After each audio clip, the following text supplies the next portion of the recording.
In the heart of the desert, where rain was a fleeting memory and life itself seemed an impossible dream, a mysterious people carved an empire from stone and sand. They were not conquerors in the traditional sense, with vast armies and iron legions. Instead, they were masters of the desert, merchants of the ancient world, and engineers of the impossible. This is the story of the Nabataeans. For centuries, their story was whispered on the winds of the Arabian desert, a tale of a ghost city and a lost civilization. But who were these enigmatic people who flourished where others perished? The Nabataeans first appear in historical records around the 4th century BC, a nomadic tribe whose deep understanding of the arid landscape gave them an unparalleled advantage. They knew where to find hidden springs, how to predict flash floods, and how to navigate the seemingly endless sea of sand. This knowledge was their first treasure. Their true ascent to power, however, was fueled by something far more valuable than water: incense. Frankincense and myrrh, resins harvested from trees in southern Arabia and the Horn of Africa, were worth more than their weight in gold in the ancient world. They were the scent of temples, the perfume of royalty, and the key ingredient in medicines and sacred rituals from Rome to Persia. The Nabataeans ingeniously positioned themselves as the middlemen, controlling the perilous land routes that these precious goods had to travel. From the golden dunes of Arabia, their caravans, sometimes numbering thousands of camels, trekked north. They established a sprawling network of trade routes that stretched to the ports of Gaza on the Mediterranean and north to the bustling markets of Damascus. They didn't just trade incense. Their caravans were laden with spices from India, silks from China, and bitumen from the Dead Sea.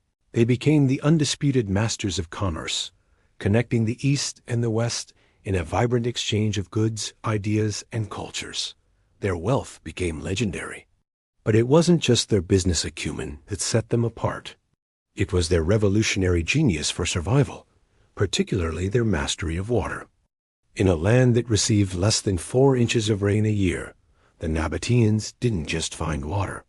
They harvested it from the sky. They developed an incredibly sophisticated system of hydrology. With surgical precision, they carved channels, cisterns, dams, and conduits directly into the sandstone cliffs. Every precious drop of rainfall was collected, channeled, and stored in vast underground reservoirs. This system was so advanced that it could support a thriving population of tens of thousands in the middle of the desert. Modern engineers still study their techniques, marveling at the ingenuity that allowed a city to bloom in the barren wilderness. This mastery culminated in the creation of their capital, a city that has captivated the human imagination for millennia: Petra, hidden away in a secluded canyon, accessible only through a narrow, winding gorge known as the Sick. Petra was a sanctuary and a statement. It was not built, but excavated. Entire temples, tombs, and public buildings were meticulously carved out of the rose-red sandstone cliffs. Imagine walking through the cool, dark Sick, the towering rock walls obscuring the sky, only to emerge into the dazzling sunlight and behold the treasury, the Al-Khazna, its ornate facade glowing with an otherworldly light. Petra was a testament to their prosperity and their cosmopolitan nature. Its architecture is a stunning fusion of styles: Nabataean, Egyptian, Greek, and Roman, reflecting the many cultures they traded with. It was a city of life, filled with gardens, pools, and fountains, all sustained by their hidden water systems. Remarkably, Petra had no defensive walls. The Nabataeans relied on diplomacy, their immense wealth, which made them indispensable to empires like Rome, and the formidable natural fortress of the surrounding desert. For centuries, they thrived in peace and prosperity. And then, as mysteriously as they rose, they began to fade. In the early 2nd century A.D., the Nabataean kingdom was peacefully annexed by the Roman Empire and became the province of Arabia Petraea. There was no great battle, no final stand. It seems the Nabataeans, ever the pragmatists, saw the shifting tides of power and chose integration over conflict.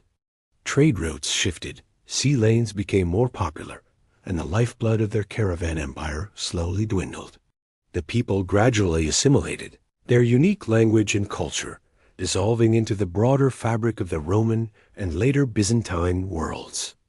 Earthquakes in the following centuries damaged the city, and by the 7th century, Petra was largely abandoned, left to the desert and the Bedouin tribes who knew its secrets. For over 1,000 years, it remained a legend in the West, a lost city spoken of in hushed tones. It wasn't until 1812 that a Swiss explorer, Johann Ludwig Burckhardt, disguised himself as an Arab scholar and rediscovered the magnificent ruins. What he unveiled was a ghost of a forgotten brilliance, a silent testament to a civilization that was centuries ahead of its time. So, who were the Nabataeans? They were nomadic traders who became master architects. They were desert dwellers who made the wilderness bloom. They were a peaceful power in a violent age, who built an empire not with swords, but with commerce, diplomacy, and an unparalleled understanding of their environment. The silence they left behind is as profound as the monuments they carved. Their story reminds us that greatness is not always measured in territory conquered, but in the ingenuity and resilience of the human spirit against the greatest of odds. The whispers of their genius still echo through the canyons of Petra, their eternal masterpiece.